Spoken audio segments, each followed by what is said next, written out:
Hi, and welcome to this Burlington Mayoral Forum presented by Town Meeting TV. I am Sasha Goldstein from 7 Days.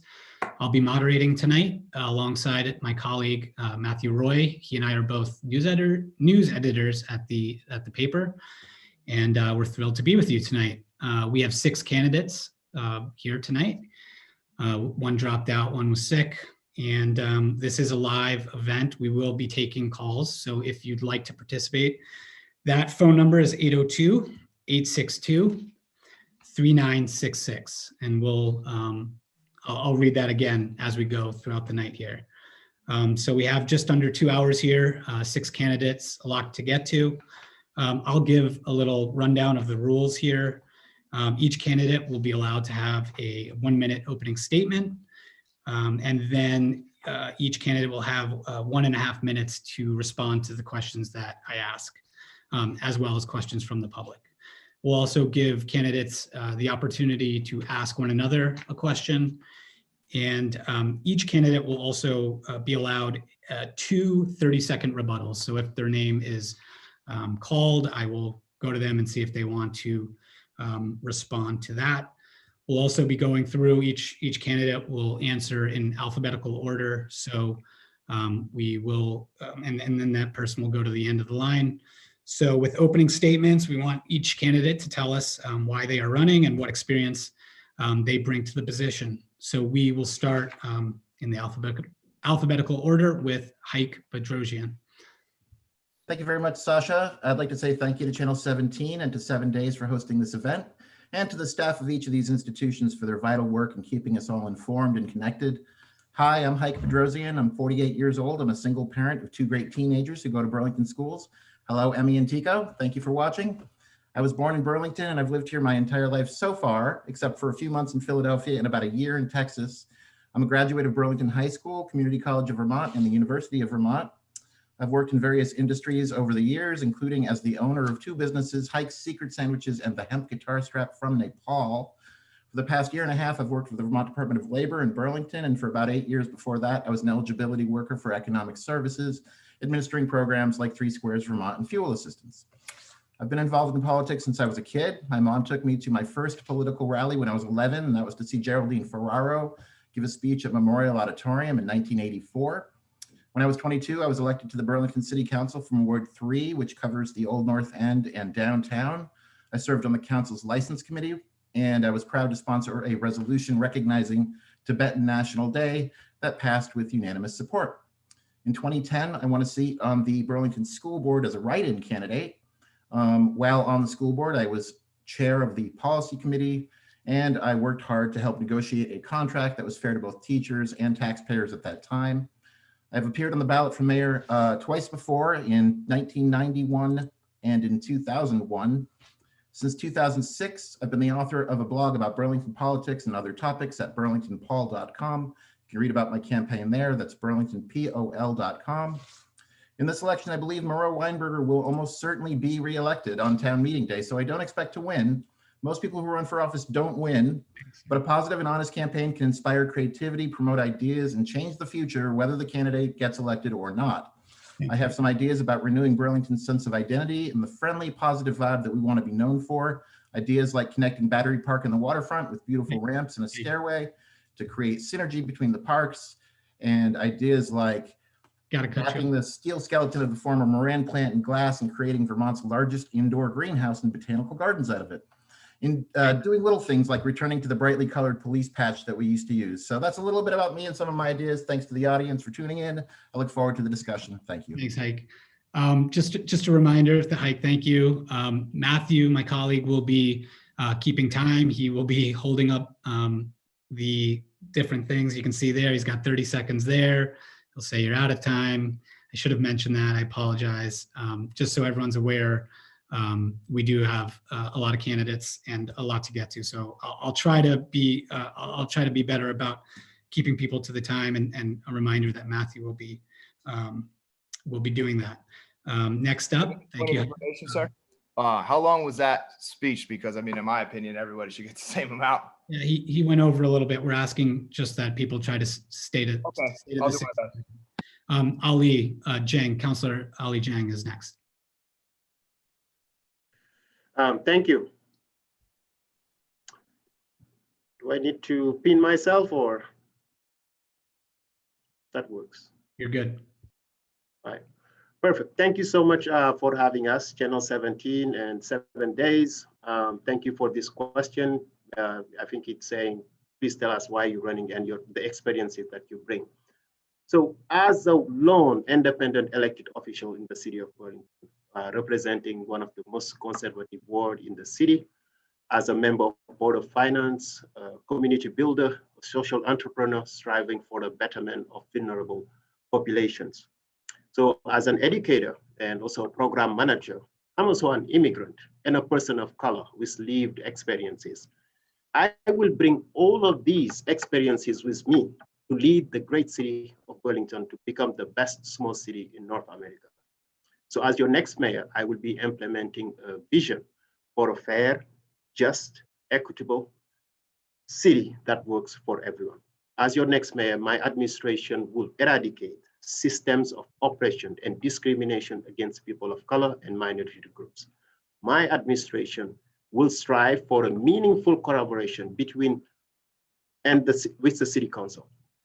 Together, we will strive for a sustainable economic development, smart growth, respect of our lake and environment, while ensuring public safety and fiscal responsibility. To learn more about me and why I'm running, please visit my website, alidieng.com. Ali has always been your ally in City Hall, and I'm looking for your vote on town meeting day. Thank you. Thank you very much, Ali. And we'll move on to Will Emmons. 1 minute, please. Yes, sir. I just wanted to make a correction before I start. I'm actually an independent as well. So your vote counts. Get out and vote. Wear a mask. Watch Motherless Brooklyn, Eminent Domain, Robert Moses. More stage props than Lady Gaga. That's an actor, not a mayor. Great-grandson of a Russian immigrant. We all came from somewhere. Exposure of fraud, waste, and abuse in the city of Burlington. Many good employees in Burlington, including police, sold at the lowest possible level to cook stats. Arbitration certified, proven election tampering before, Atlanta training.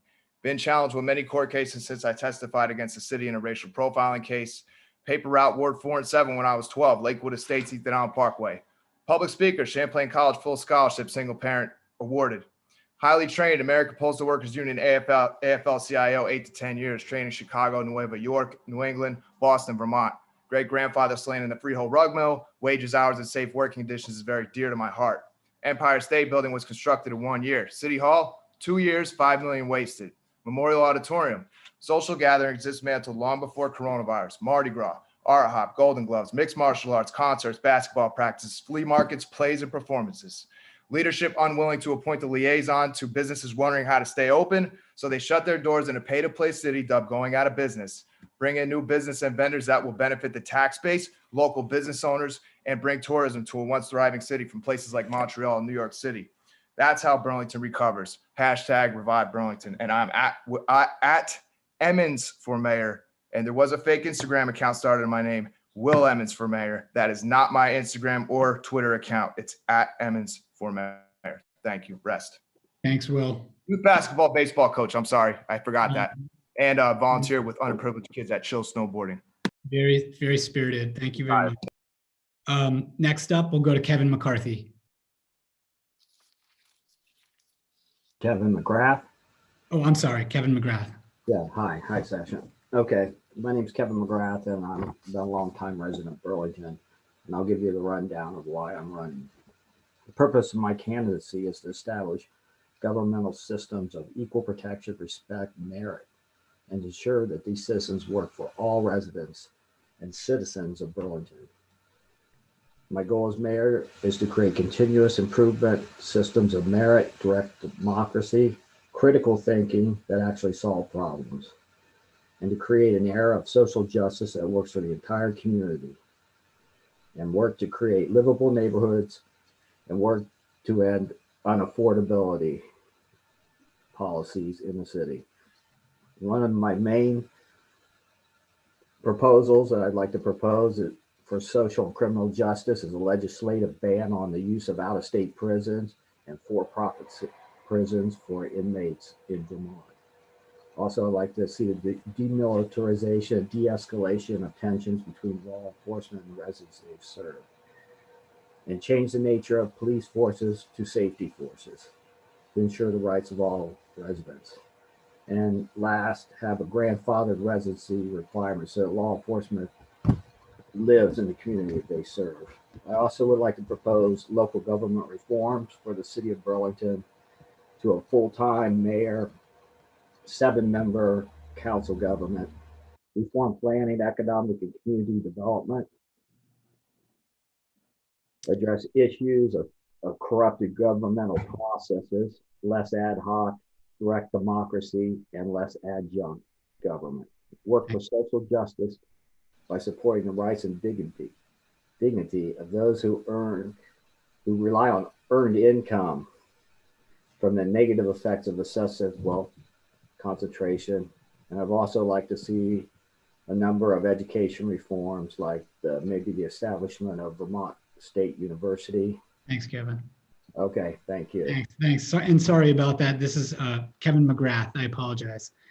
Yep. College, sir. Next up, we're going to go to City Councilor Max Tracy. Thank you so much to you, Matt and Sasha, for hosting the debate, and also to Town Meeting TV and 7 Days for putting it on as well. I'm running for mayor to make Burlington a city where all can afford to live. We know working people living on fixed incomes, and families are being priced out of Burlington because of high property taxes, rent, childcare expenses, and so much more. These trends are unacceptable, and they prevent people from putting down stable roots in Burlington. My administration will prioritize being a city government that is accessible to all, collaborative, transparent, and accountable with its actions. As mayor, I will invest in a vibrant future for the whole community. Together, we can contain and overcome this pandemic, lift the local economy, clean up our lake, uproot systemic racism, reduce our impact on the climate, and so much more. These bold actions not only address the issues of today, but they make us more resilient for our future challenges as a city. Burlingtonians deserve better than maintaining the status quo that only works for the powerful few. This moment in time is one of struggle, but it does not need to be one of fear. Let's be clear about what's at stake in this election. This is not about just surviving a pandemic. This is about having the courage as a community to take on our most pressing issues as a city. Electing a new mayor is exactly what our city needs to emerge stronger. When we work together, anything is possible. As your next mayor, I'll be your partner in building the future we deserve. Thank you very much, Max. We'll move on to the incumbent mayor, Miro Weinberger. Great. Thank you, Sasha. Thank you, 7 Days and Town Meeting TV for bringing us together tonight.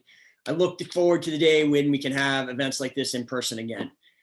But while better times are coming soon, for now, we continue to grapple with a historic pandemic, a great recession, a long overdue reckoning with racial justice, and an accelerating climate emergency. This is a once in a century convergence of multiple simultaneous crises.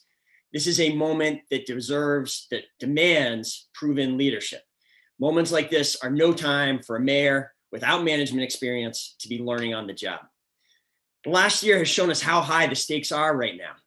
Since the first days of this emergency, I have asked the city team to act on a simple, powerful belief that in a global pandemic, local actions matter.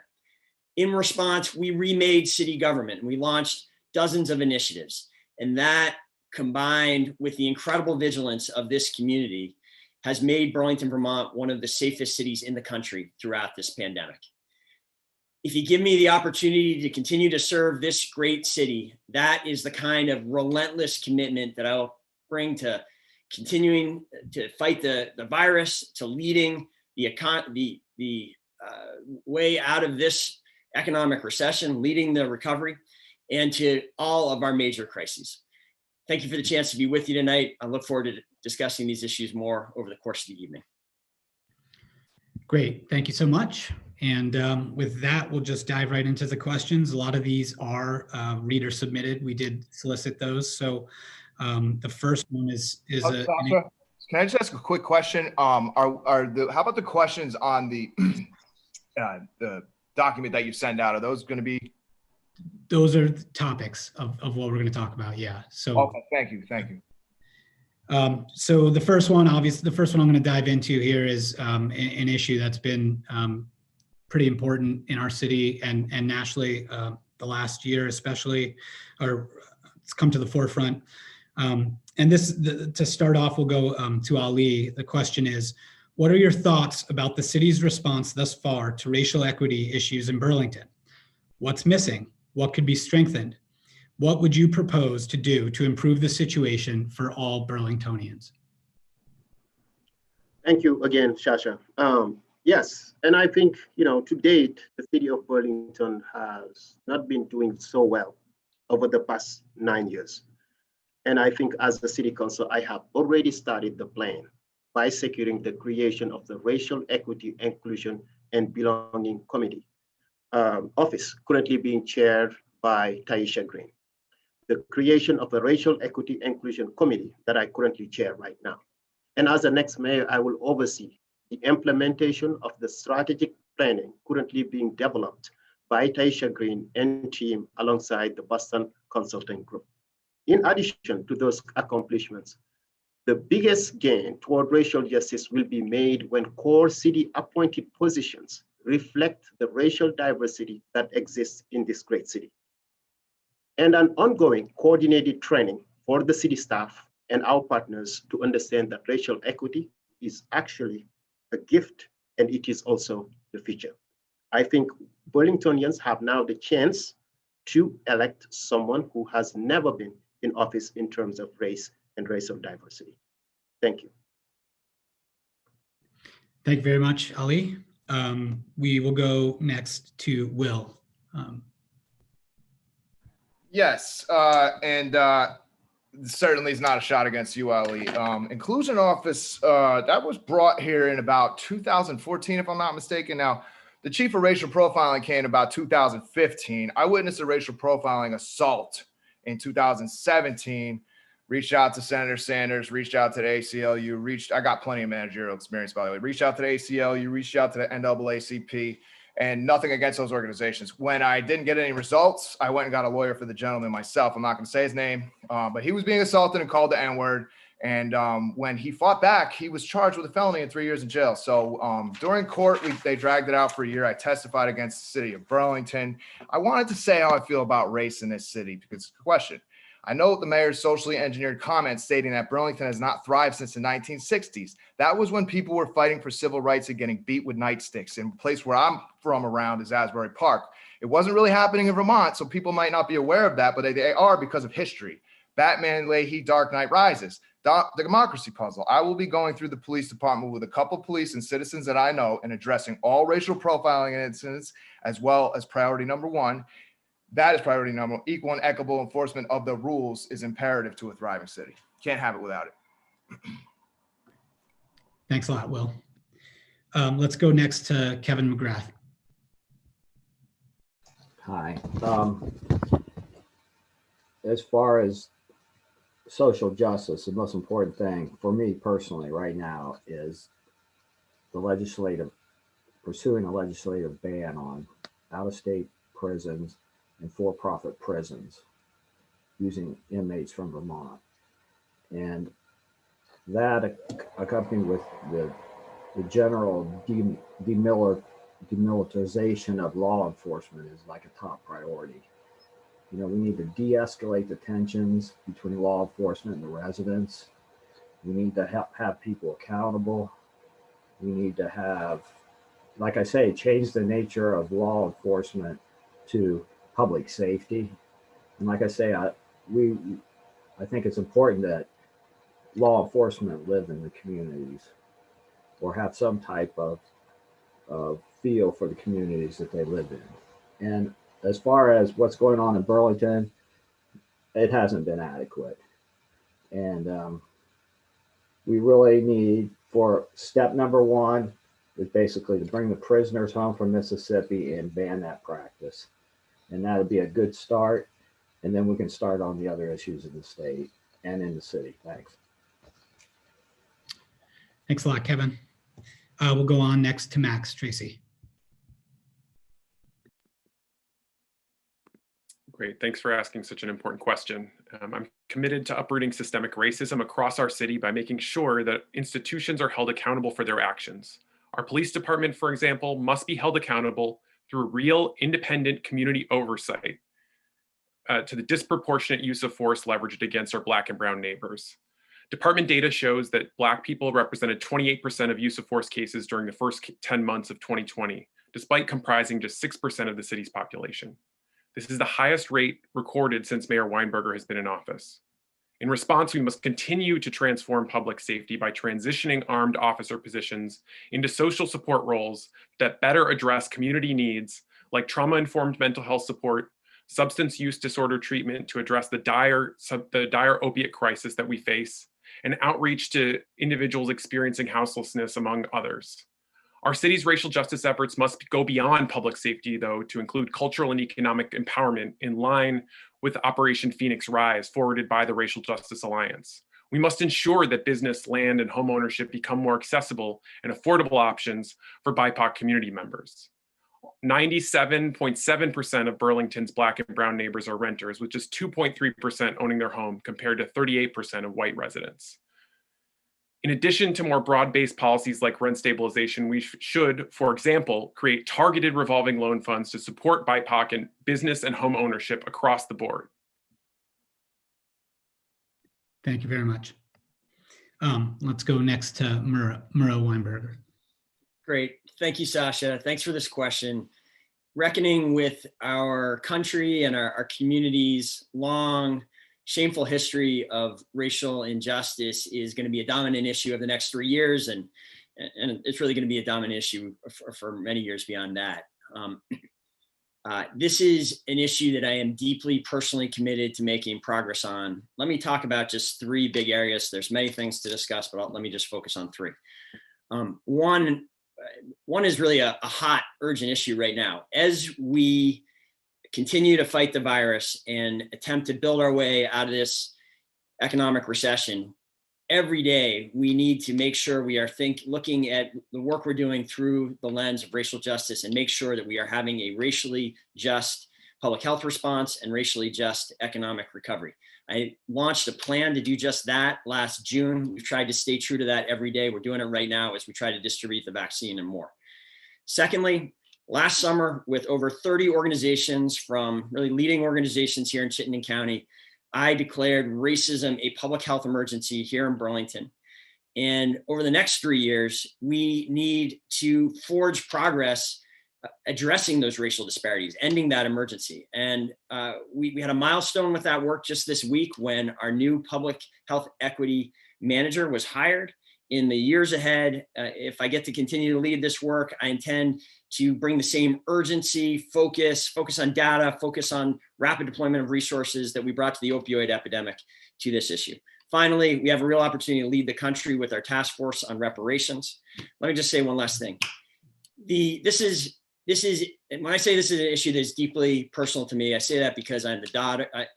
Both of my daughters are children of color, and I wake up every morning and I ask myself, I tell myself, when I am done in this job, I want to be able to say to them that I did everything I could as the mayor of Burlington to assure that Burlington would be the best community it could be for them.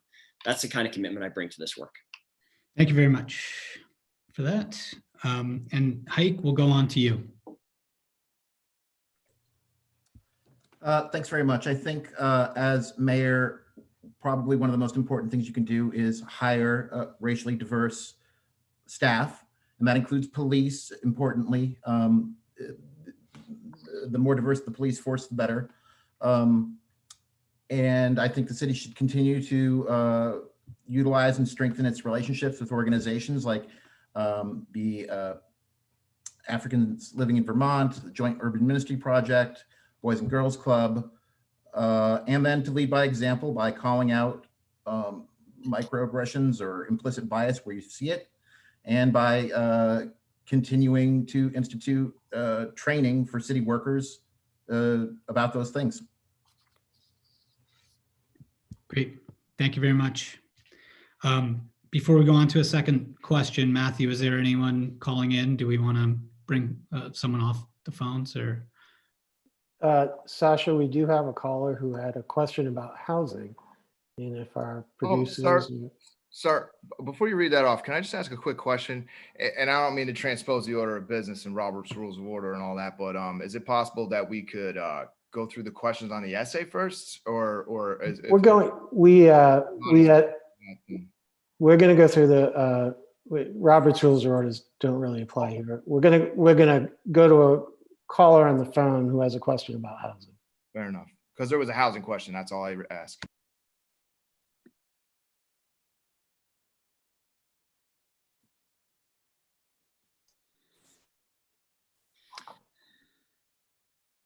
Do we have the caller?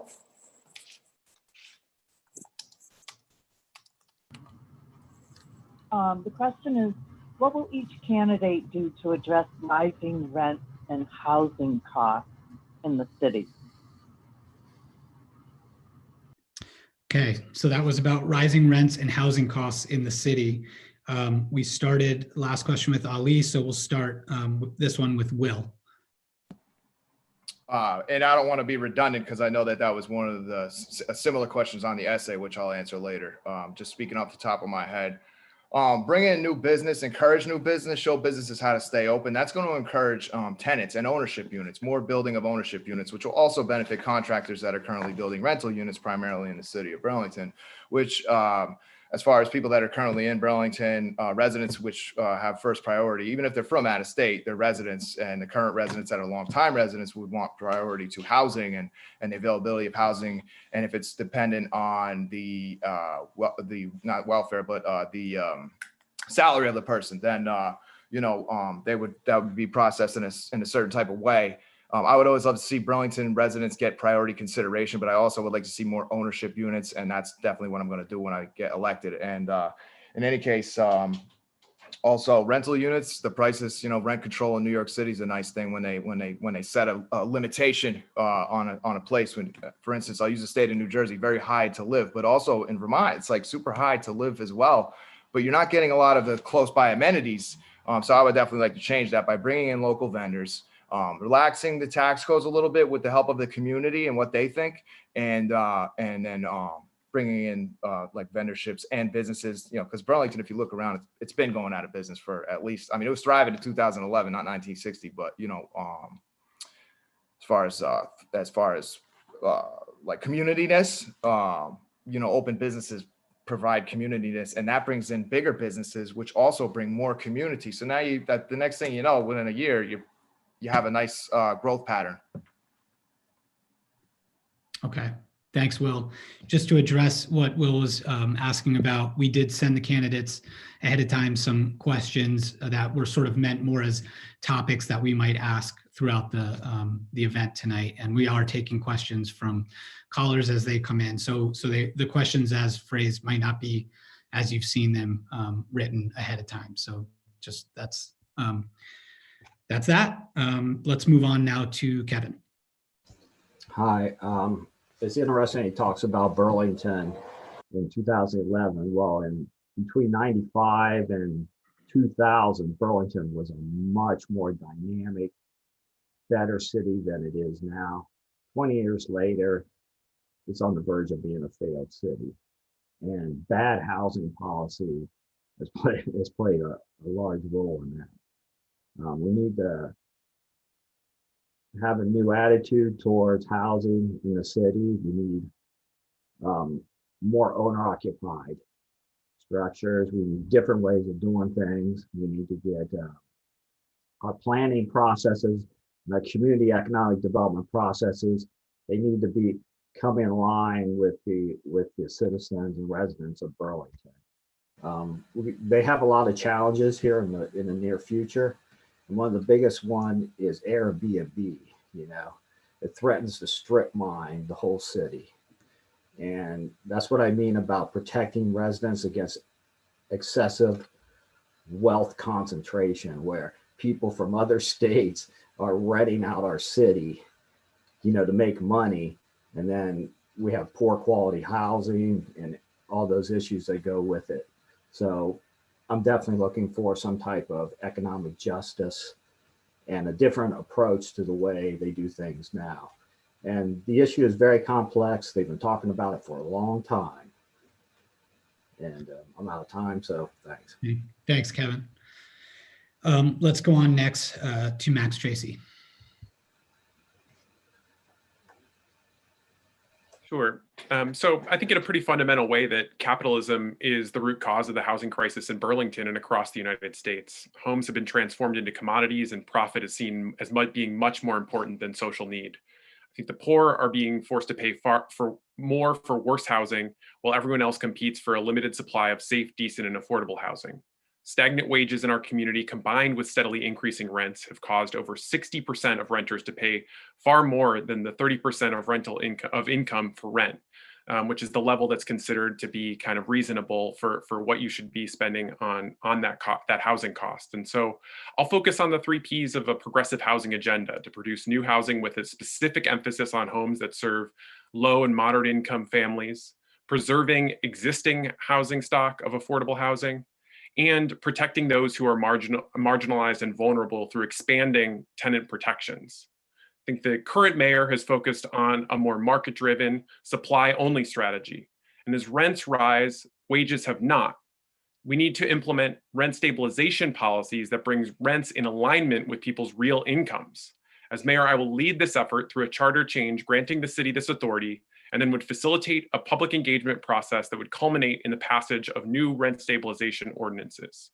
Housing costs are out of control, and we need to do much more to bring them under control. Great. Thank you very much, Max. Let's go on to Miro.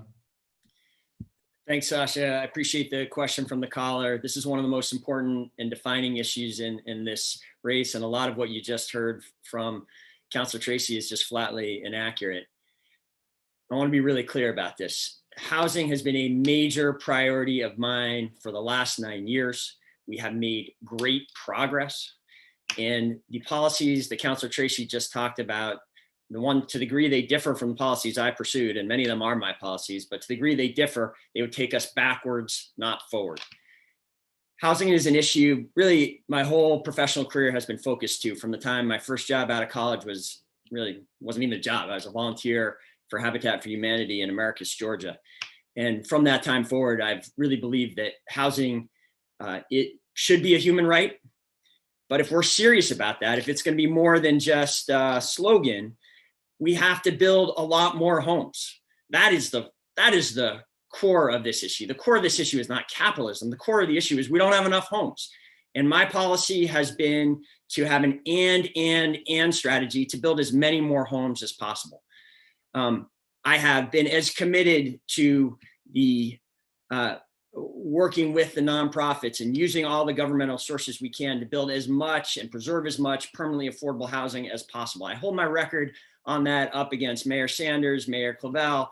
That's the background I came from, was building permanently affordable housing, and we've built hundreds and hundreds of new homes and preserved hundreds of homes in my time in office.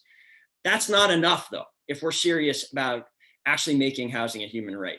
If we're serious about it, we have to build more homes any way we can. And that is what I have done by fixing Burlington's broken housing market, and we have been successful. Over the last 9 years, we have built more than 1,300 homes.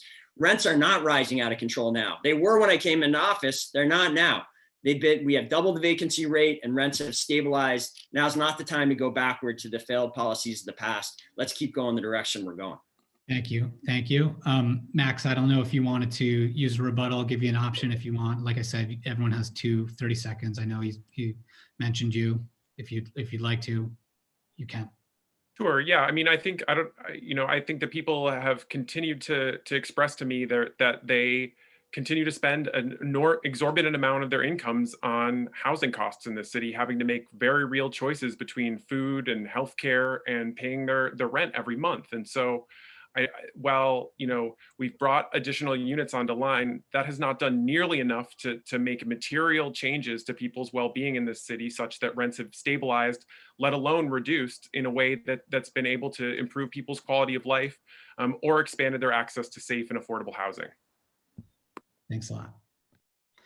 Point of information, Sasha. I just heard the same 2 opening speeches I heard in the last porno debate.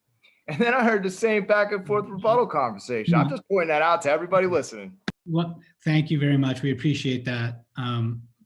Miro, I don't know, were you indicating you wanted to say something? That's okay, Sasha. I'll save my 2 rebuttals. Okay, sounds good. Thank you.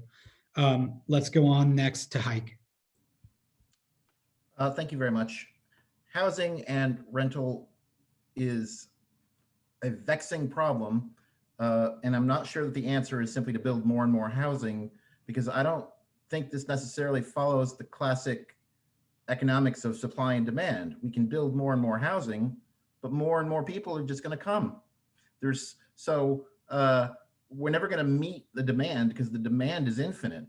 So that's what makes it so vexing, I think. I agree with some of the other candidates that mentioned ownership units. Owning is cheaper than renting. And so if you want to bring down the cost of housing in aggregate, you can do that with a higher percentage of ownership units. The problem is not everybody can afford the initial costs and the barriers to ownership. So I think where we can find ways to support organizations, cooperative housings, land trusts, things that where collective ownership becomes an option, that too would lower costs and create a better experience for people. But I don't pretend to have the answers on this. It's a very vexing problem, which we're always going to be grappling with. Great, thanks. And just one last reminder, another reminder, I wanted to let viewers know that if they want to call in, the number again is 802-862-3966. Ali, we'll move on to you next about the rising housing costs in the city. Thank you again, Sasha. And I think we all witnessed that both of my colleagues and also opponents, they both were elected at the same time. So if we still have an issue about housing, I think it's not only because of one person, but I think it was completely the city itself. And what we need to strive for is to bring those experts who are in this field together and to explore how do we increase the housing supplies in here in the city of Burlington, and also have metrics that we could work on to achieve. Rent to own, I think, is a concept that we need to explore here in the city. The dwelling units, I think that's one accomplishment that both the mayor and the council has already done. And also rent control, I kind of agree with Tracy that yes, it is something that we need to strive for better. But one thing that no one is talking about is why the major institutions such as UVM and Champlain College are not providing more. I think in our agreements as a next mayor, I will make sure that they will house most of the students that they bring in this great city. Thank you. And I think I agree with everyone that this issue has been here before all of us. No one was able to solve it. I think we need a different level of thinking to get it done. Thank you. Great. Thank you very much. The next question we're going to go into, obviously, it's been nearly a year since the COVID pandemic began. And I wanted to ask each candidate what they think the mayor's office should do to help the city's recovery from the COVID-19 pandemic. With this one, we'll start with you, Kevin. Thanks. It's going to be a long road back. I think that the mayor has done a good job on the COVID-19, so has the government and Vermont in general. Burlington's definitely hurt. Like I say, we have housing issues, COVID-19 issues, and we have livability and neighborhood problems and issues, and people are really suffering. I'm a fortunate person, and I've been down the road with some of these people, and the city is going to have to do what it's going to have to do. And that's a good thing that we have 7 different people here to talk about things like this. We need to really have more teamwork and agree on things more often and work on the things that we can agree on. And rebuilding the city, the whole city place project and all that. The only thing I'm gonna say about that is you're just lucky you don't have a half-built building there right now. So in a way that worked out. The bad thing I think about downtown Burlington was the loss of Macy's. That was a big draw. And I know that people who come to a place like Burlington, they like the physical, tactile experience of shopping, not just sitting at home, ordering from Amazon in your little cocoon and stuff. A lot of people like that. So in the future, we really need to come up with maybe like a city place that's half as large and has the same type of anchor stores like Macy's and things like that on the bottom floor. Thanks. Thank you very much. Thanks. We'll go to you next, Max. Can I ask you to repeat the question, Sasha? I broke up when you were. Yeah. Yeah, no problem. The question was, what should the mayor's office do to help the city's recovery from the COVID-19 pandemic? Max, you're next up. Thanks so much. I think a lesson that I hope we learned from the COVID pandemic is that the challenges that were existing before the pandemic have only been made worse, and that they'll continue to be present in our community afterwards. So providing housing for those experiencing houselessness, food for people who are hungry, and protection from renters who are experiencing unjust evictions shouldn't just be the flavor of the week approach to city government, but we must really institutionalize these critical supports long after the pandemic is over. So my administration will provide direct support to commercial and residential tenants facing evictions. I also fully support the Just Cause charter change that's been put forward and that folks will be voting on for this town meeting day. I think it provides meaningful protections for tenants who follow the rules. I think we also need to do everything we can to leverage local, state, and federal aid to directly expand and support ongoing mutual aid projects specifically focused on hunger relief. I've been to several food distribution events and found that often the need outstrips the supply, and we need to do more as a city to really institutionalize an anti-hunger program in our city by really bringing that effort into CEDO. And then, as mayor, I'll also partner with local and state officials to make sure that everyone is able to really easily access vaccines, and that specifically distribution does not leave the BIPOC communities that have been hardest hit by this pandemic behind.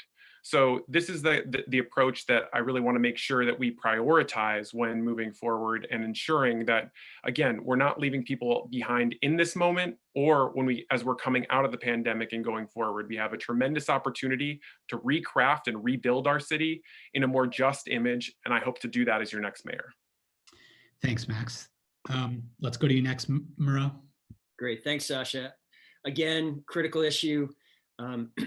There's no doubt that this is going to be a key focus for the mayor for years to come. I think it's going to take a long time to get out of this, and I think this is one of the reasons voters really should ask themselves: is this a time to stick with proven leadership, or to bring on someone who will be learning on the job? I see three major things that we need to do to lead our way out of this recession, to recover from this pandemic. First of all, we have to focus on it. Just now, that was one of the first times actually throughout this campaign I've heard Councilor Tracy say anything about the recovery. I've made it very clear that right now, the focus, top priority number one, is ending the pandemic. And as soon as we've done that, and I think we're going to get there sooner than some people think. I think we're months, just a matter of 12, 16 weeks away, hopefully, from when we can really start to shift our focus to leading the economic recovery. You got to be ready and prepared and experienced when that happens. And that's point number two. My administration will be is organizing itself now, reinventing itself now, just the way we did for the pandemic, to be ready to secure the millions of dollars of federal money that is going to be coming down in the months ahead, and then deploy it in the right ways. I think having the right relationships is going to matter. I'm excited, frankly, the news this week that Luke McGowan is leaving us on Monday to go to the White House. That will be a key relationship going forward. Third, point is, as we are deploying that federal money, we got to look for ways to make permanent progress with it, just like we did with a new place and using federal emergency dollars to have a year-round low barrier shelter. There's going to be more opportunities like that in the months ahead. I'm going to be ready for it. Thank you. Thank you. Max, I don't know, you have one more rebuttal. I know you were mentioned there. I don't know if you wanted to.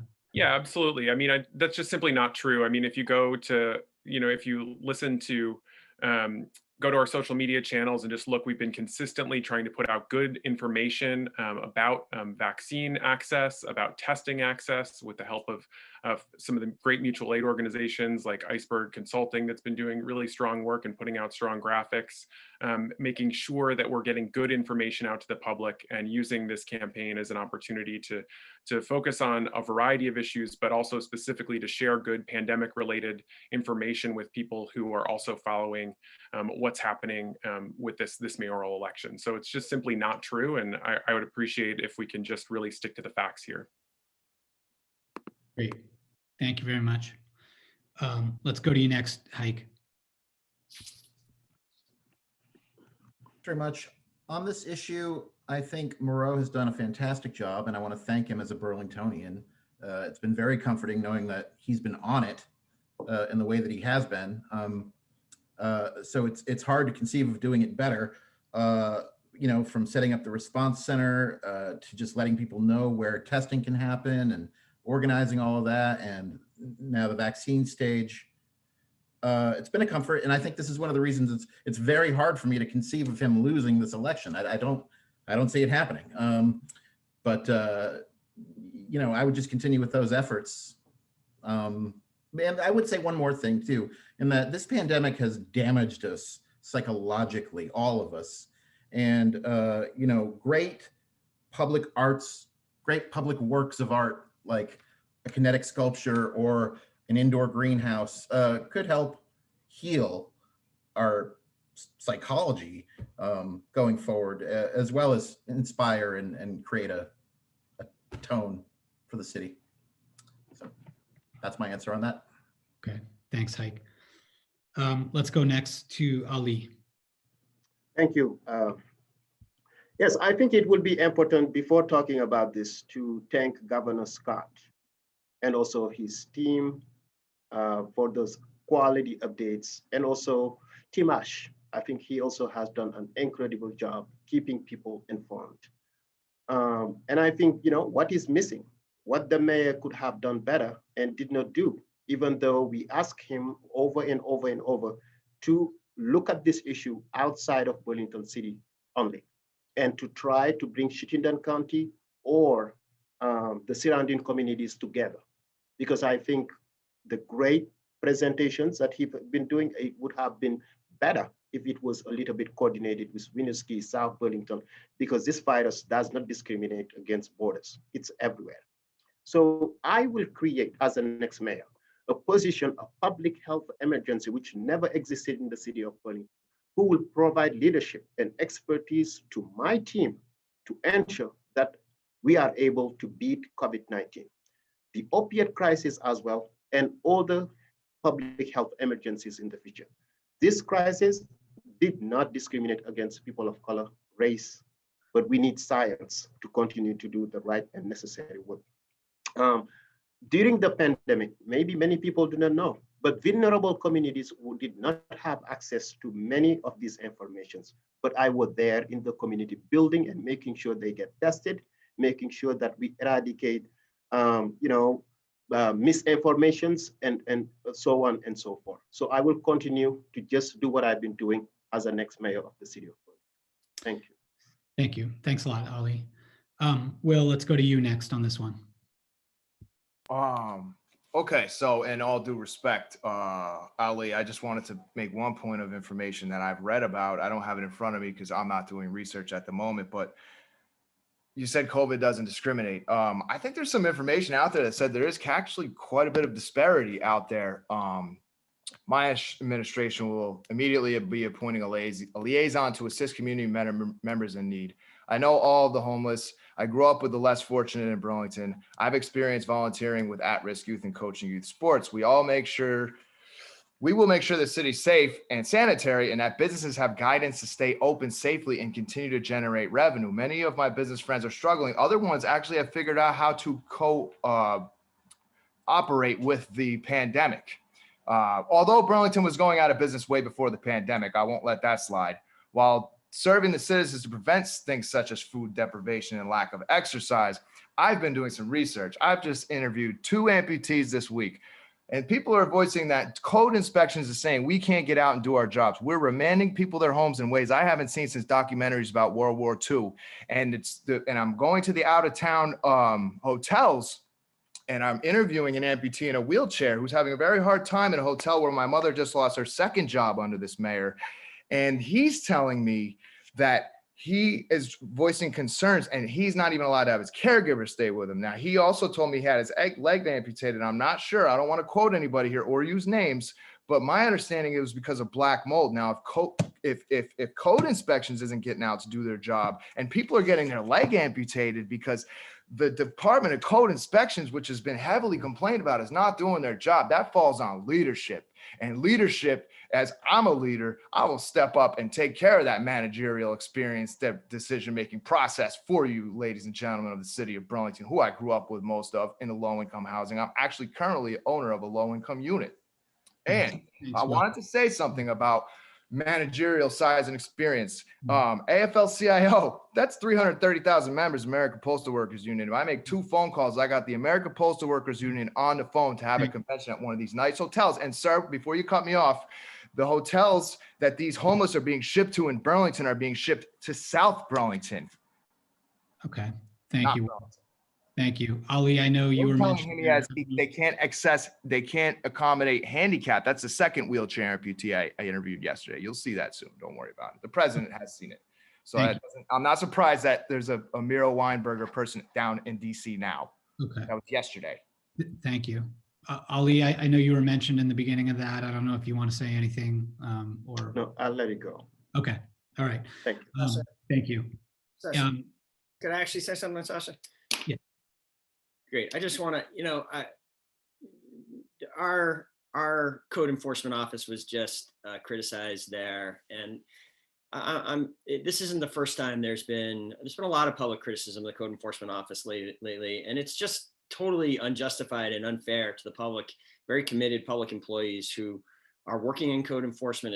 It's very unfair to the leader of that office, Bill Ward, who is one of our most outstanding city employees and has completely transformed an office that was once very dysfunctional and turned it into an office that does its job day in and day out, that makes sure that homes in this community are regularly inspected when we for years failed to do that, who has increased standards and improved the way in which the system works dramatically so that we're focusing resources on problematic properties, not wasting them on properties that are doing fine through a whole change in the way the system is done. And it's just, it's really, I say this now because it's really bothered me to see just some, basically slanderous comments made about that group in recent weeks. And they are hardworking city employees that do a very important job, and they should be complimented for the good job they're doing. Okay. Thank you. Sir, real quick, I just wanted to say, I'm not knocking the code inspections people. I know plenty of people that work around code inspections around the United States. What I'm saying is a leader would be on there, boots on the ground, out there with the citizens, somewhere this person has never been. I'm there all the time. Believe me, I should know. Okay. Thank you, Will. Thank you, Miro. And we're going to go now. I think we have someone on the phone that wanted to ask a question. So we're going to go there next.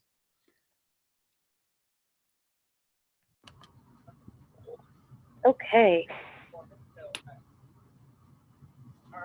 With increasing regular beach closures because of algae blooms, what is each candidate's vision for Burlington's role in lake cleanup and health? All right. Thank you very much, caller. Lake cleanup and lake health. That question will go first to Max Tracy. Thank you for that crucial question, as the lake is just the real crown jewel of Burlington and something that we really need to take better care of. I think that I was a strong supporter of the water bond that passed a couple of years ago, really strongly promoting that bond. I've made sure to, in the intervening time, tour the wastewater facilities to understand exactly how that bond is being implemented. And I'll continue to follow up on work to update our aging infrastructure that concerns that's directly related to wastewater, stormwater, and stormwater. Trying to bring down the combined sewer overflows that we continue to see. I think we also need to make more and expanded efforts towards developing rain gardens at the neighborhood scale. This is a strategy that we've seen has actually brought the combined sewer overflow that happens in the Old North End down significantly. So that's something that I think a strategy we need to push forward. I think the other piece around algae blooms that we need to understand is that this is an area where this is an area and an issue that demands regional coordination. Burlington needs to take action for sure, but we also need to do more to have a statewide strategy, really coordinating with surrounding communities to address phosphorus loading that is also a driver of those algae blooms that cause those really unfortunate and damaging algae blooms that really just destroy so much joy in our community on a regular basis, and importantly also destroy our lake. Great, thank you very much, Max. Let's go to you next, Miro. Thanks, Sasha. So the caller has a common misunderstanding about the history here. In fact, now in 2021, we have far fewer incidents and magnitude of lake pollution than we have historically. And we've made very steady and significant progress on that over the last 9 years, because it has been a priority of this administration. And we are better than we have ever been at this work. And we are on the cusp of getting far better, because we are in the middle of investing the historic wastewater and stormwater bond that I proposed and campaigned for and secured 92% of the voters' approval for. We're actually, this year is going to be the biggest single year of the deployment of those funds. We have something like $11 million in infrastructure investments taking place there in one stage of construction or another right now. And 2021 will be a year of great progress. Stormwater infrastructure has been just one piece of a larger focus of this administration on addressing our historic infrastructure challenges as an older community. Again, this is an area over the last 9 years where we have turned around the trajectory of our streets, our sidewalks, our parks, and it's something I'm focused on. I'm committed to continuing. I think we need one more investment focus like that in the coming year, and that's something I'll be excited to lead. Oh, great, thank you very much. Let's go to you next, Haik. Thanks very much. I'm a little surprised to hear Miro say that it's better now than it's ever been. It doesn't feel that way to me as a longtime resident. It feels like it's getting worse, not better, but maybe that's just perception. What seems apparent, though, is that we continue to have these spills where sewage goes into the lake. And so that needs to stop.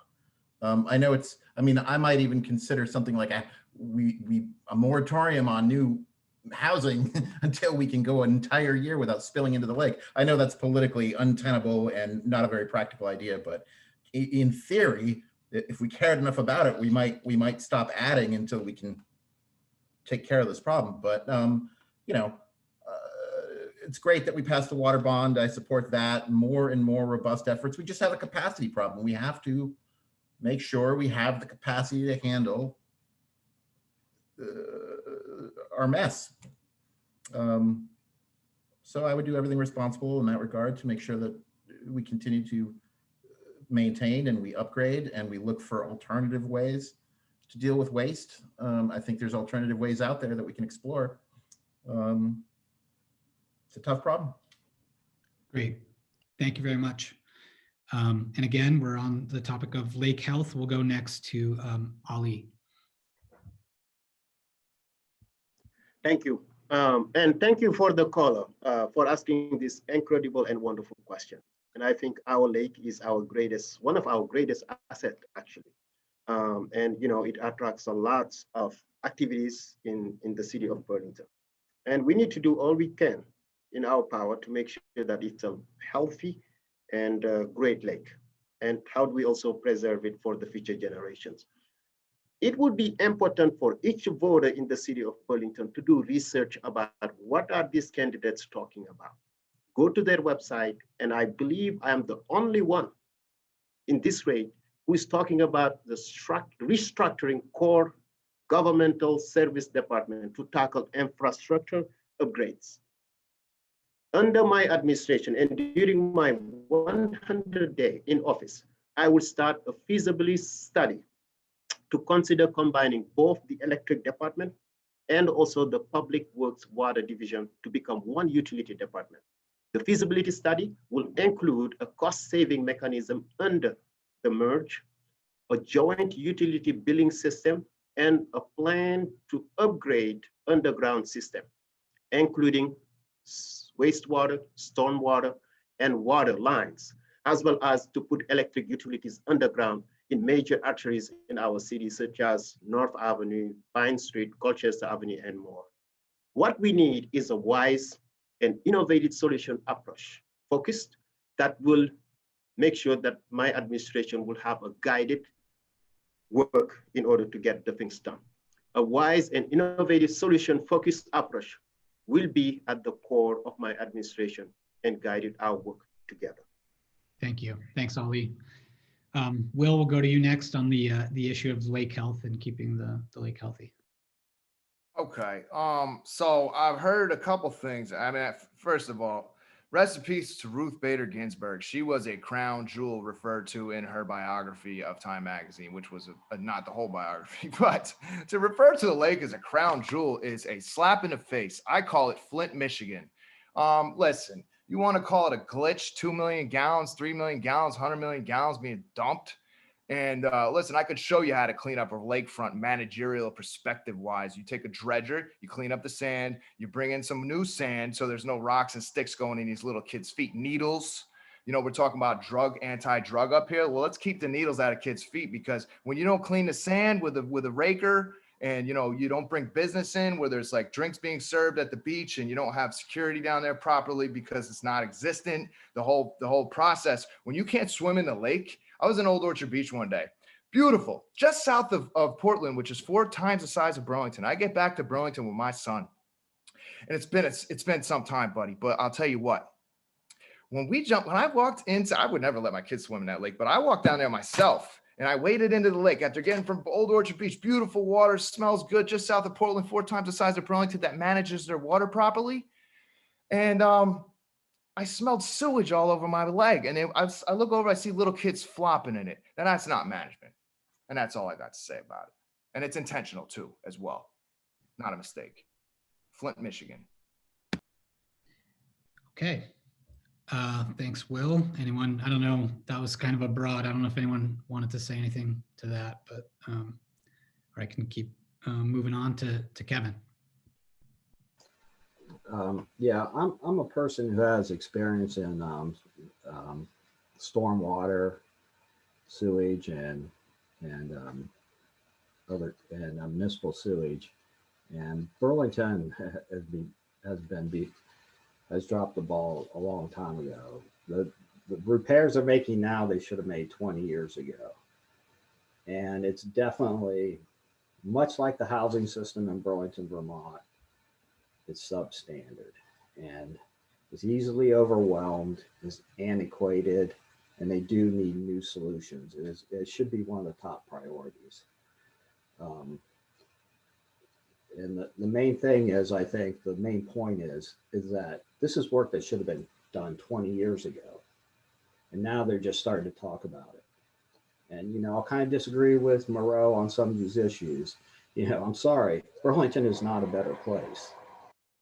And that's why I'm calling for people, to elect a new mayor. I hear some good things from Max. I hear some good things from Ali. And, water quality is a big issue. And Vermont in general has dropped the ball.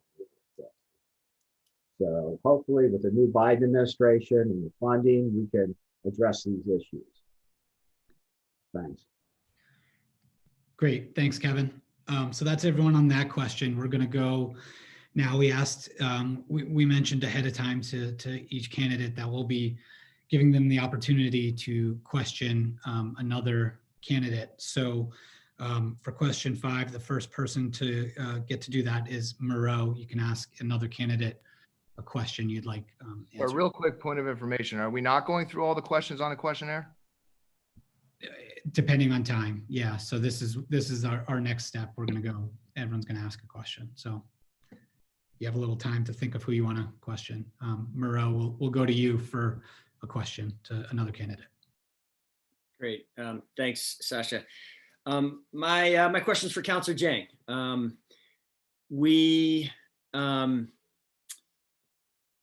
One of the biggest issues we're facing right now, in fact, there's a big decision coming Monday on it, is where are we headed with our police department? From my perspective, the council created a crisis last summer by voting to, over my objection, reduce the police department by eliminate 30% of the officers. And I proposed I thought it was a terrible idea at the time. I was very clear about that. I proposed a compromise that would have ensured that we kept a cap of about 85 to 90 officers, and Councilor Dieng supported that at the time, and I appreciate it. But recently, I'm unclear of where he stands. I proposed another compromise. Question, please. I'm sorry. Yep, another compromise, which is the police public safety continuity plan, and there's going to be a vote on it on Monday, and it's unclear whether Councilor Dieng is going to. I want to know: are you going to support that plan on Monday, Councilor Dieng? Thank you, Mayor, for the question. And I think it will be important to clarify that the City Council did not start this problem, but I think they tried to solve the issue that you did not solve. I think the issue here is not the council, but it is the mayor who could have taken action when it was needed and hot and when no one was looking, and you did not. Sorry. To this question, I think I also brought an amendment to the Racial Justice Alliance asking people to take the time and to study how many police officers do we actually need. And it was voted down, unfortunately, right? I am going to always strive for process. We do not know how many police officers we need. And until that study is done, right, I would not be voting to add more police officers, because I did ask also the council to put this question to the ballot, whether or not we need to have 84 police officers. It was also voted down. Pragmatism, process is that what I would be striving for. I can't wait to see the study that will tell us how many police officers we need, and then I will vote in support of that. Great, thank you, Ali. I don't know, Miro, did you want to rebuttal on that, or are you good? I mean, Sasha, we're still thinking we just get 2 rebuttals, right? So I'll take a pass. Okay, all right, thanks. Haik, we'll go to you next if you want to ask another candidate a question. Thanks. Okay. Boy, I've got a really good question for Max, and I've got a really good question for Miro, and I guess I have to choose.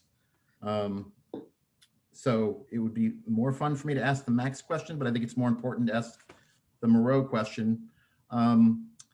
Miro, can you explain your perspective on what happened with your writing to the medical examiner, the state medical examiner, to try to get the report about the homicide involving Corey Campbell delayed? I think that's what I read. Can you explain what happened there? Because to me, I mean, my perspective is that sounded a little bit unethical.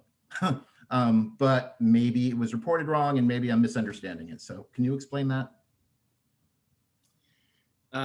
Yeah, Haik, thank you. And thanks. It's good to see you. Thank you for participating tonight. And I do encourage you to check out the city's webpage about wastewater, because I think you find it interesting. The history is very different than what you described. With this issue,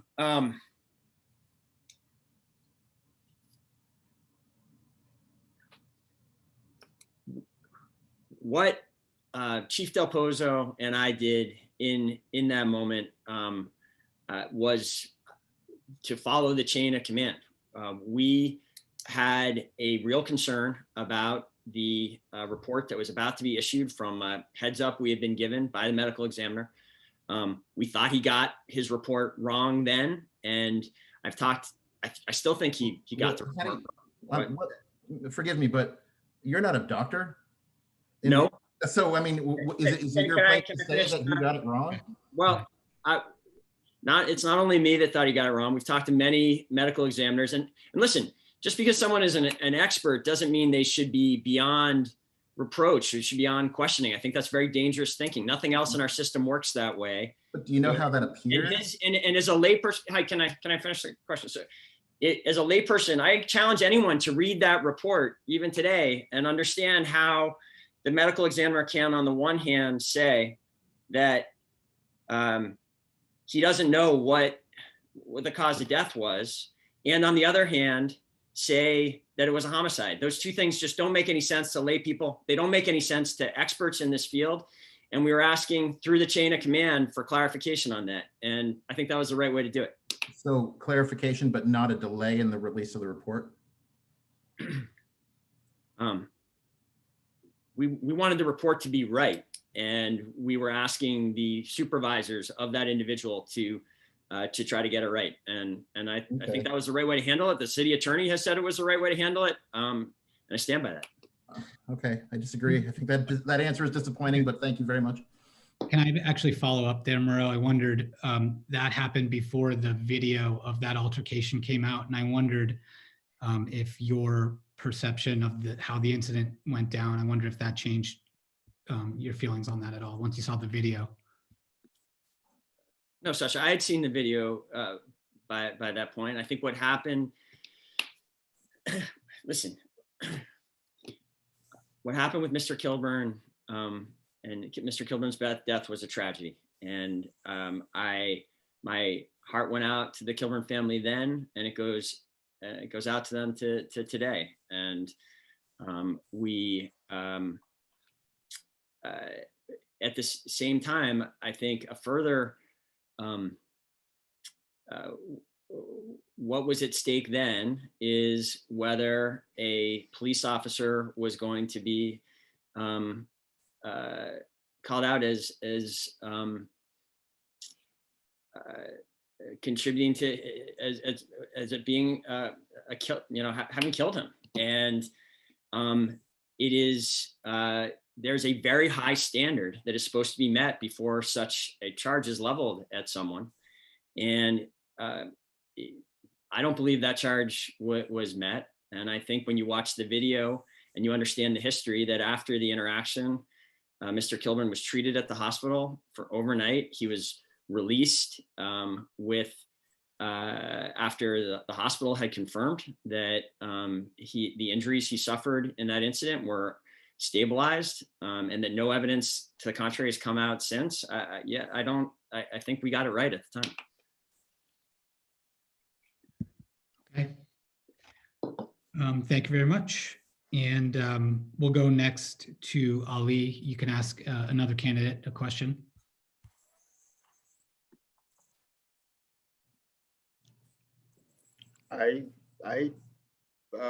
Maybe yes, a question for Miro, and was just wondering if it was in front of you today, the racial justice resolution, would you veto it, or have you regretted not vetoing it when in June?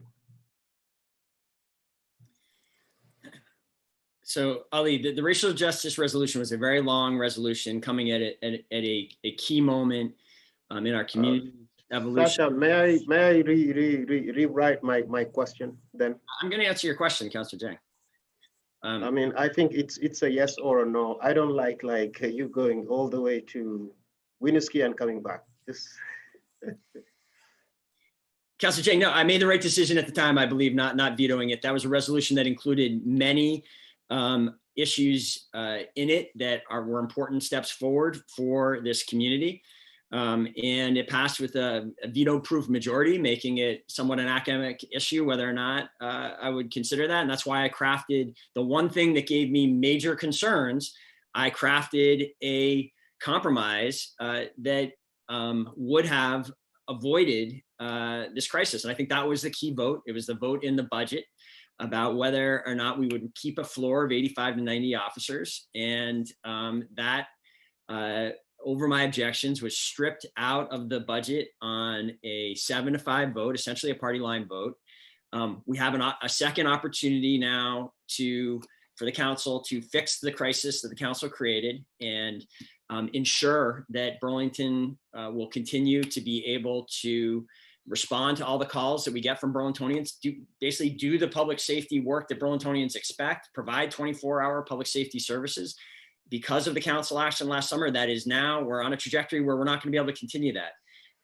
I am calling on both of the councilors in this race, Councilor Dieng, you and President Tracy. You have a chance to fix this crisis that the council has created on Monday. I hope you'll do it. I think it'd be good for us to know tonight whether you're going to take action to fix the public safety crisis you've created or not. Okay. You want to rebuttal? May I rebuttal? Yes. Yep.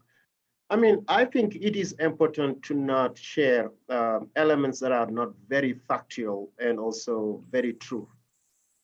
One, Miro, I'm sorry, but you did not present another plan after the racial justice resolution. You did not. There were no communication. There was no memo, but you just embedded a language within the budget resolution, thinking that people will not catch it. And the council did catch it, and then we voted on it, and I voted in support. I voted in support. And I also always voted in support for the council to take the right route, basically process pragmatism, always about the police issue. It is important for us to be factual and around what we're saying and not provide half-baked truth because we are on a debate. Thanks. Thank you, Howard. Sasha, can I respond to that? Sure. Councilor Dieng, I believe it's you that has your facts wrong here. Go back and look at the speeches that I gave the night of the vote. I had private conversations with councilors asking them to support the budget resolution. I gave 2 speeches the night of the vote, making it clear that I saw there being major ramifications if the council took this provision out of the budget resolution. And it's all there on video. Everyone can go and look at it. I was very clear that I was concerned about what the council was doing. So was my police chief. It couldn't have been clearer. Okay, I'll let it go. Okay, you good? Thanks. Right. Will, you're up if you want to ask another candidate a question. Yeah. I want to make a quick note real quick, just based on some of the stuff I've heard in the last 5 minutes. I've heard Del Pozo's name. I've heard Clavel's name. I've heard Trump's name in the past. Pluses, minuses. We love him. We hate him. We love Clavel. We hate him. What you don't know about me, sir. Will, just a question, please. Yeah, I got you. Please. Okay. Now, I want to note in this question what the intention is. The mall project. Now I got inside information about this, about the steal, that kind of thing, the publicity stunts, and jacking up of the rent of the tenants to push them out. And Macy's not cutting them any tax breaks. I would like to know for any city councilor. My mother's lost 2 jobs now. First, she lost a job at Macy's. Then she lost a job and part of her retirement. And some people lost all of their retirements. And that's workers' wages, hours, and working conditions. Now in South Burlington, she's at Henry's Pub. She just got pushed out of there at Larkin Terrace or Larkin Properties. I would like to know, did anybody on the city council propose any type of tax break, any type of tax bill, any type of incentive for Macy's to stay. And I would note ahead of answering that question, Macy's was not doing terrible at that point in time. There was plenty of people coming down to Montreal. That was part of our tax base that we lost when they left. Question for Will. Anybody present a tax bill, a tax break, any type of incentive for Macy's to stay? Okay. Max, do you want to answer that? It's kind of an interesting question. I didn't put together a tax break bill for a large multinational corporation. I don't think that we should be bailing out large corporations and trying to give them tax breaks. I think we need to be supporting small businesses and specifically, across our community to make sure that they're able to thrive. Sir, can I rebut that? Sure. Yeah. I've been in Bernie's office for many years as a progressive leaning person back in the day. I'm independent. I have values. And as in Bernie's office, I did a lot for veterans, things of that nature, election tampering. When we're talking about capitalism and bailouts, that's not a bailout. I said tax break. I didn't say bailout.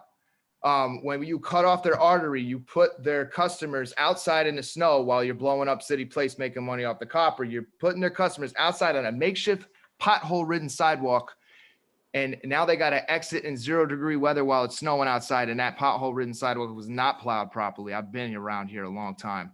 And a lot of employees in Burlington, tax-based stats, lost their jobs in that situation. Thank you. Thanks, Will. I don't know, Ali, did you want to, I know it's sort of to the council, do you want to say anything or? Yeah, I mean, I think Max Tracy answered it beautifully. And just to add that, it seemed as if that Macy's, it was not the only store in Burlington or in Vermont, but they were closing all around the nation, a couple of their stores. I think it's important to add that into the mix. Rebuttal, sir. Rebuttal. Second rebuttal. I think that, okay. Second rebuttal. Yeah.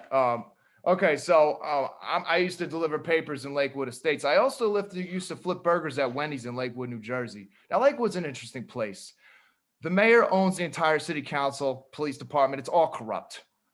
You got racial profiling. You got whatever down there. It's a bad place. Okay. And rebuttal wise, I mean, listen, workers, people, a lot of people lost their jobs when Burlington started going downhill, when Macy's was targeted so that they could move the police station in there. And my buddy, it's so funny because he went back to Yonkers Fire Department after he lost his job in the Burlington Fire Department, didn't get promoted. Must have been something about him. I don't know. He went back to Yonkers. In any case, before you cut me off, sir, I would just like to note to the citizens of Burlington, Burlington High School is a beautiful place. I went there before I went to Freehold Regional High School District. And you got to keep moving. I just want to I know you do. I know, but just let me finish, sir.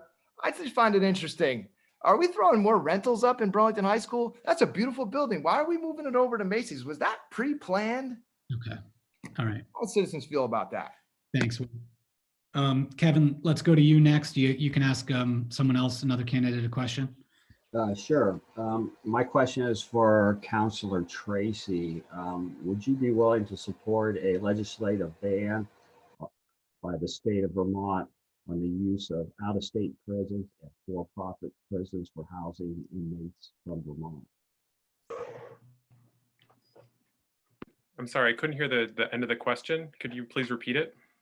Sure. Would you support a legislative ban on the use of out-of-state prisons and for-profit prisons to house inmates from Vermont? Absolutely, no question. I think that that's a practice that has led to real issues. I mean, we've seen significant violations of, I would say, even human rights in the context of these for-profit out-of-state prisons. So I support ending the practice of for-profit prisons just in general. I think the more profits associated with incarceration, the more prisoners you'll have. It's just that simple. We need to end mass incarceration as part of a broader program of uprooting and dismantling systemic racism, because that type of system has disproportionately impacted people of color and specifically Black men in our country. So I think we need to dismantle that system, and Vermont can be part of leading the way in that effort. Thank you. I agree with you. Sir, can I rebut that? Do I have one rebuttal left? No, that's it. Will, I'm sorry. Oh, I used two in that one? I thought I only used one. You've had at least two. So I think, yeah, we're going to move on. Thank you. Max, you are the last one to ask another candidate a question. Sure. So I'd like to ask a question of the mayor. One of the big things that's happened in this last term has been the social media scandals at Burlington Police Department. And the mayor was shown the fake social media account prior to its use. It was then used and a 7 days reporter was actually lied to. And that record wasn't corrected until months later. We've only several months after that found out that that the mayor did in fact know about this account before it was created. So, Mr. Mayor, do you regret your actions and the way you handled that? And do you take full responsibility for the damage that was done? Thank you, Councilor Tracy. So listen, I think I've answered that question many times. There's been enormous discussion of the incidents, and I've made it clear that I think it was a very challenging situation. That I worked hard to get everything I could right through it. I was trying to do right by a city employee. I was trying to do right by the people of Burlington. I have apologized to the individual who was impacted by the former chief's tweets, and I've acknowledged that, you know, if I had it all to do again with 2020 hindsight, I would do some things different. I would say, you know, when I'm out campaigning right now, Councilor Tracy, what people are focused on with respect to the police is not this incident from quite a ways back now. They are focused on the current crisis in policing that you have created through your actions, through your, I think, terrible judgment to vote, unlike any other city in the country, to defund 30% of the department, abolish 30% of the police department, without a plan in place for how we would continue to provide public safety services. I'd like to know from you what I asked Councilor Dieng. On Monday, you have a chance to fix this mistake. Will you take responsibility for that mistake? And will you act on Monday to fix it? Max, you want to rebut that? Sure. Well, I think that it's pretty clear that we need, one of the big issues that remains as yet unresolved in response to these crises is the real need for community oversight, and independent oversight with disciplinary authority. That was something that you vetoed, much to the dismay of racial justice advocates in the community and the broader community just in general. I'll also say that specifically with this issue of the quote unquote crisis that you're claiming, I think we need to lean into efforts to transform our police, our public safety system. Again, as I've said before, building out armed or unarmed roles to make sure that we're doing everything we can to address those direct social needs within our community. That's the strategy that I want to employ to create capacity within our department. Councilor Tracy, that's part of the plan I have in front of you. It does exactly that. It creates new community service officers. It creates new community service liaisons.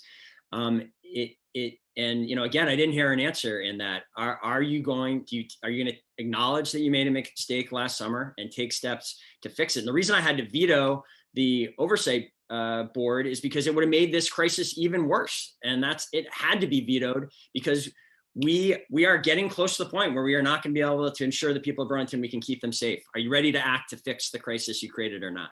I think we're working through that. We're going to continue to work on that. I do continue to support the building out of those roles. I do like that element of the plan. I don't like the effort to increase the cap on officers. I think we need to try out building out additional unsworn, unarmed officer roles to deal with that, to create capacity and to deal with those issues. I think that that's a strategy that we have not pursued in this time, and that bears pursuing in order to see if we're able to bring that forward in a successful way to address these complex social needs within our community.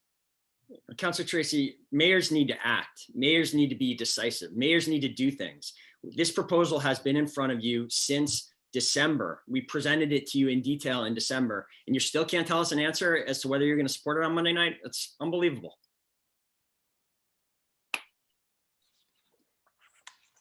Max, you want to say anything else and then we can move on? Like I said, I've provided an answer. I don't support the increase in the officer caps. I do support the other elements. We may be bringing some amendments to bring that resolution in more in line with that vision. Okay, great. I think that's a fair answer. I think that we have different visions for public safety. I think that we need to uproot systemic racism by transforming public safety and making sure that we're bringing renewed accountability. That's my vision for how we achieve a more just and specifically racially just public safety system here in Burlington. Great. Thank you both. I think we're getting close on time here, but I do think we have another call in and we want to bring that person in with a question.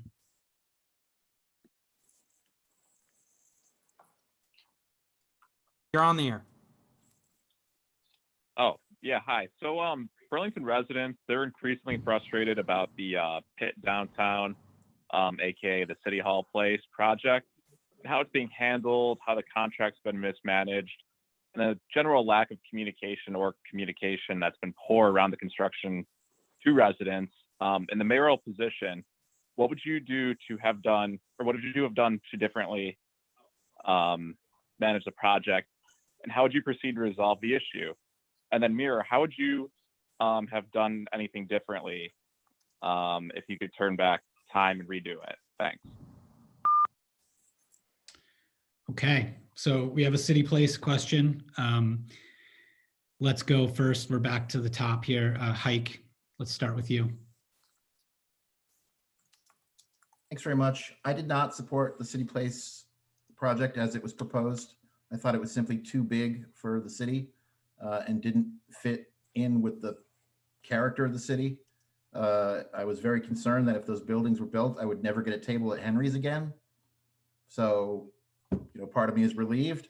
That said, something's got to go there. I'm not concerned that we're never going to fill that space. Apparently there was a new deal made today, and I'm sure Miro would like to talk about that. But, whether it's we leave it open for green space and just connect the streets or, build housing or other projects there, that land is going to be valuable.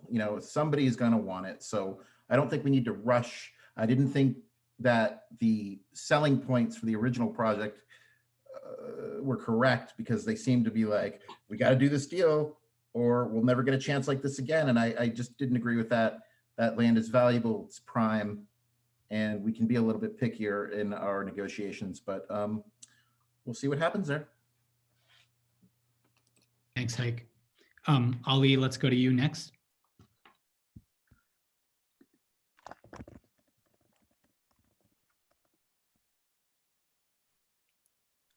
Ali? Oh, yeah. Yes. I think the question is, what would I do differently? I think what I'm saying is this project is needed in this community. And we need to strive for making sure that it is built. And then from there, what is the future of downtown should look like. I have always been a strong supporter of this project and would want to see it through. I was also against the city's approach in taking the legal route, bringing these developers. This development is important to the city of Burlington again. It brings jobs, it brings housing, it brings all the amenities that the city definitely need, and not to even mention the tax base that we definitely need, right? Let me just leave it to that. And I think we have now a new plan, and let's see what's going to be true. One element, though, that I've been talking to the developers and those before them and the current new developers, do they definitely have the financing in place? I think that's a question we need to ask before we move forward in one more step forward. Thank you. Thanks, Ali. Let's go next to Will on City Place. Okay, sir. So yeah, City Place, sir. Interesting question. I'd have never jacked up the rents on the people in the mall at the first place. A lot of business owners were mad about that because they couldn't make money, so they had to leave because the reports show that they were doing bad because they couldn't afford to stay. I would have never targeted Macy's. I would have never driven their Burlington citizen employees to other jobs making less money when they had earned retirements at Macy's and Filene's basement, if you've been around here long enough. The mayor answers to the will of the people, caller, and thank you for the question. The will of the body is voicing in every city council meeting things like we're not being respected or codes aren't being followed. Then you find out somebody's amputated. Now, I'm sure he's offended. I don't know about offending the people at the code enforcement office, because if I find out about a kid dying, I'm going to be offended with the person that let him die. So as far as City Place, citizens need to get together. That place ain't getting built the way they want it to be built. They want it to be a boutique city, sir. I believe you ran against that on your last platform. Okay, citizens of Burlington, wake up. City Place is yours. You own this city. You own Memorial Auditorium. We will bring that back. Kids stay off drugs when they do Golden Gloves. And I grew up in Burlington. Crack and heroin was all over the place. And I could show you about a white heroin cover up as well. It's in my court paperwork with lawsuit filed against me for something that wasn't even related to me. Okay, well, thank you very much. Let's go next to you, Kevin. Yes, in general, the initial project was just poorly planned, and I think the citizens of Burlington, to some extent, are lucky that it didn't go as planned. It was way out of scale. The numbers didn't add up. I know people who would have had to park in downtown. They weren't happy about that, having their jobs moved. The inclusion of the University of Vermont healthcare system, that to me wasn't appropriate, and the TIF district thing. It was, to me, it was a sketchy project from the beginning. It was way out of scale. They didn't do the right thing in the way that they handled Macy's. They could have kept Macy's downtown in some manner, but that was a big draw. You have to understand, for merchants, people that I know personally. But from this point on, I would support something that's basically about half the size of the original project, retail, mixed use apartments, and hopefully we can come to some type of agreement on and what's work. But the initial project, in my opinion, was just didn't pass the test. And fortunately, it didn't get built. Like I say, you might have had a half-built hotel, because my hometown had a half-built hotel for 25 years, and those things happen. But hopefully, in the next year or two, something will happen. Thanks. Hey, where's your hometown, Kev? Just out of curiosity. I said, where's your hometown? Just out of curiosity. Springfield, Ohio. So they had like an 8-story hotel, half-built, and it stood there for 25 years. It was speculative. Sounds like Niagara Falls. Well, no, like that's a lot. That's another issue. Niagara Falls is sounds like Baltimore. Very, very, very poor. Thanks, guys. Yeah, let's just keep moving here. We're running out of time, and I want to get everyone involved. Max, if you can answer the question about City Place. Thanks.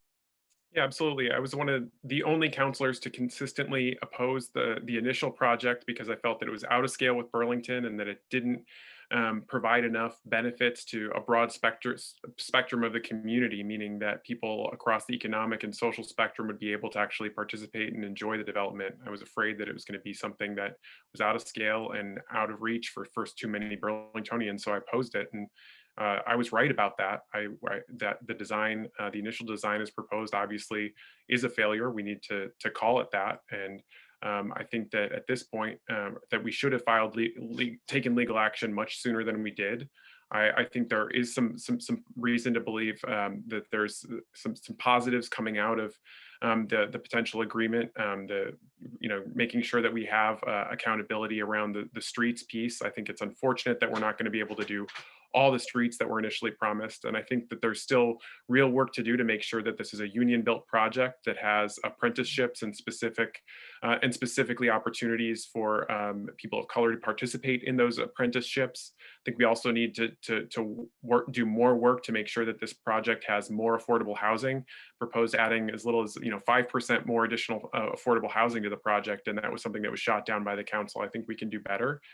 So I think we need to continue to do that. And I think, again, we cannot continue to give the developer all of the leeway and time when it comes to this. If they're not meeting the deadlines and milestones that they agree to, we need to take them back to court. Great, thanks. And just to be clear, Max, you're supportive of this getting built, but under certain conditions with these new conditions. Yeah, I think that we need to, I think that the scale down project has is positive. I appreciate that they've taken that step. It's a little bit frustrating that many of us were saying that we felt that it was out of scale and that it was not economically feasible and that wasn't listened to at the time. And now we're years down the line seeing a project similar to what people were saying that they wanted to see, or at least more similar to what people were saying in terms of size, at least. And that project, I just wonder what if we had listened to that community feedback, where we would be right now. I think that we need to really take this as an important lesson for our community going forward, especially when it comes to these large development projects. Great, thank you very much. And now to you, Miro. Thanks, Sasha. So, we've just heard from Councilor Tracy that he was against City Place. I hope we heard, I'm not quite clear whether he now will be for it. I hope he will be.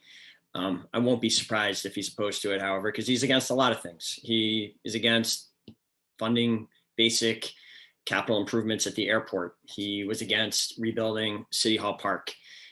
He, as we just heard tonight, is against properly funding public safety. I have always been for this project because it's what the people want. It's what people voted for. It's what people said in the planning process back in 2011, 2012 with Plan BTV that they wanted. This has always been an administration that goes right at our biggest challenges. And this was a huge challenge. There has been the hole in the downtown, as people refer to it, is just visible now. There's been a hole there since the 1960s. We have had a major problem in this part of our downtown since the city tore down a vibrant neighborhood back in the 60s. I've been working to fix that, to address it, to get back the new streets, to get homes and jobs and retail and new revenues for the city. And we've made great progress towards that goal. The fact that failing, totally wrong suburban mall building is gone entirely at the developer's expense is progress. It is good that is there, and it gives us the opportunity to transform our downtown and make progress. The announcement we had earlier today is the next step in that. It is something I've worked very hard for. I urge the council to approve it when it comes to them on February 16th. To be against this is to be for continuing this period of lack of activity there. I hope people will be for it. I'll say this final thing. I too am frustrated. This has taken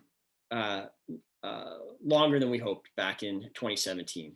Sometimes doing big, important things take longer than you want.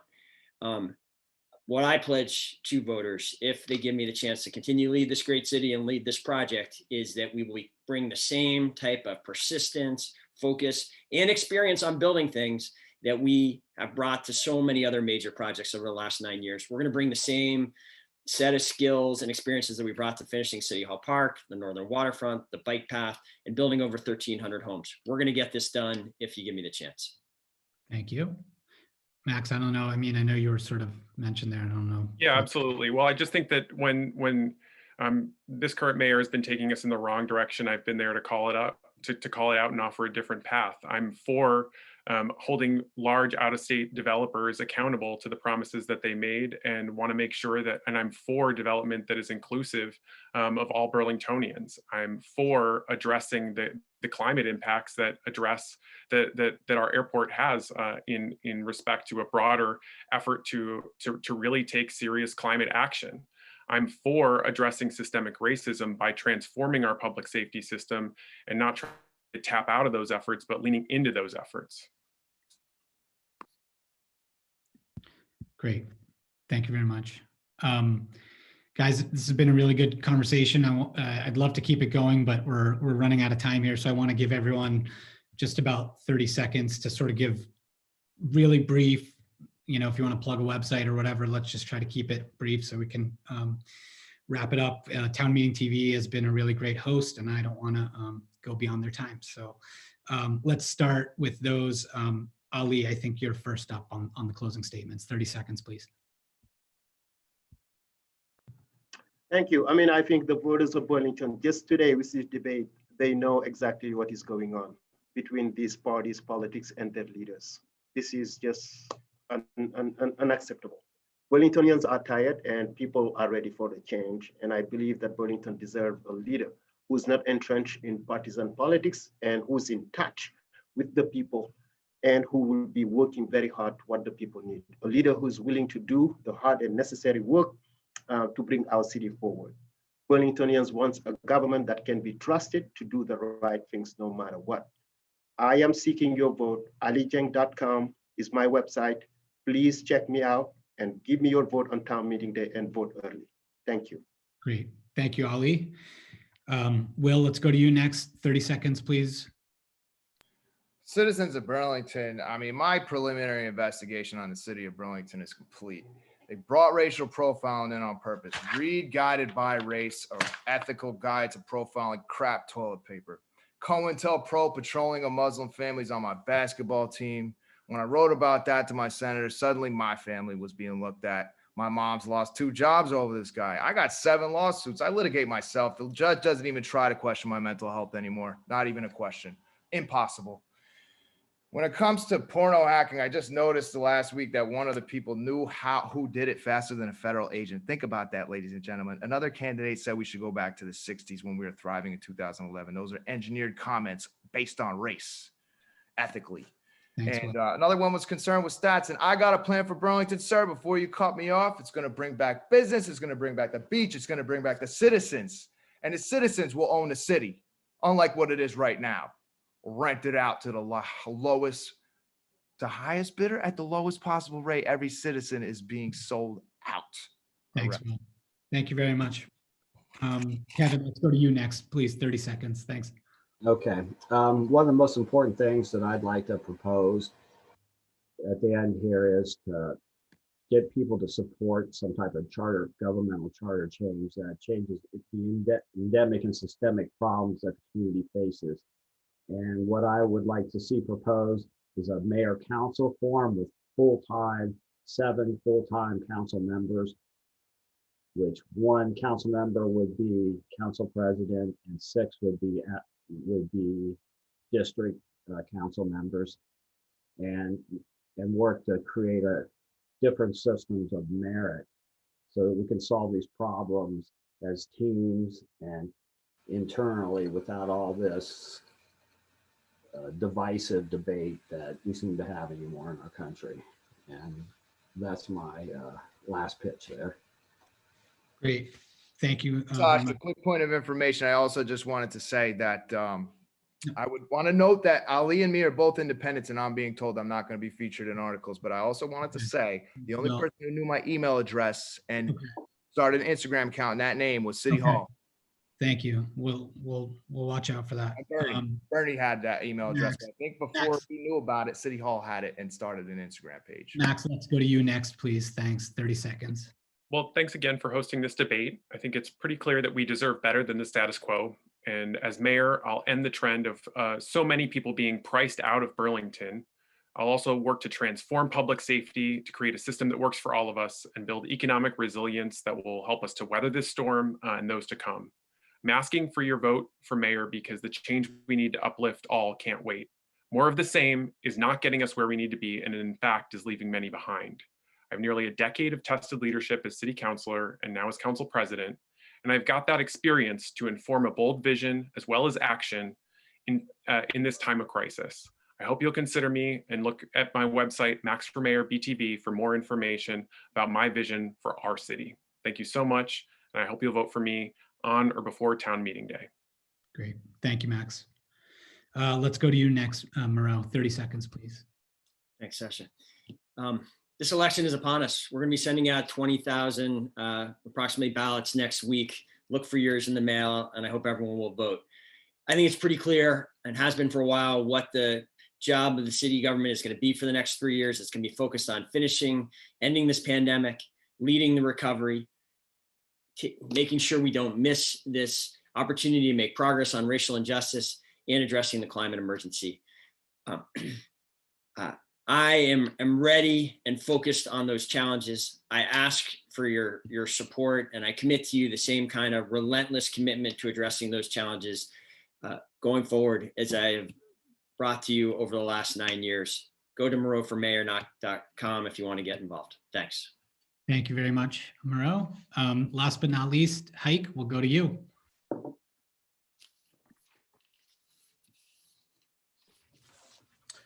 Thanks very much again to Channel 17 and to 7 Days for hosting this event and for inviting me. I don't have a campaign website, but I do have a blog that I've run for the last 14 years. You can read about me at burlingtonpol.com. That's burlingtonpol.com altogether. I grew up here in the 80s and 90s, and there was a certain spirit of Burlington that it's hard to describe, but Church Street was a novelty. We had new art projects. The Ethan Allen Tower was renovated and reopened. We had the only socialist mayor in America. And there was a spirit here of sort of friendliness and quirkiness, where anything was possible. And it's all well and good to balance the budget and replace the water mains. But what I would hope we can do as a city together is renew the sense of creativity, imagination, and inspiration that kind of makes us who we are and gives us our vibe, and do things that make us just friendlier, and create great works of public art that will inspire the imagination and make Burlington great for generations to come. Thanks, Haik. I also just want to say this: there's 7 candidates in this race, and not one of them is a woman, and I think that's very unfortunate and very lucky for Miro, because a strong woman candidate like Keisha Ram or Selena Colburn could easily walk away with this thing, with the vote split this many ways between men. But thanks again for 7 Days and Channel 17, and thanks, Haik. I got my counter going. Haik, that's the 4th time you've said nobody Okay. else. Well, okay. Thanks, guys. I want to thank all the candidates for coming out. Really nice to have a good spirited discussion. I want to thank Town Meeting TV. 7 Days will continue to cover this race and other races around the area. Keep reading to read about those, and keep watching Town Meeting TV for other forums on ballot items. Don't forget, all ballots in Burlington will be mailed out this year to active registered voters, so you can vote on or before March 2nd. Please do that. Participate in democracy. It's important. Thanks for watching. Thank you.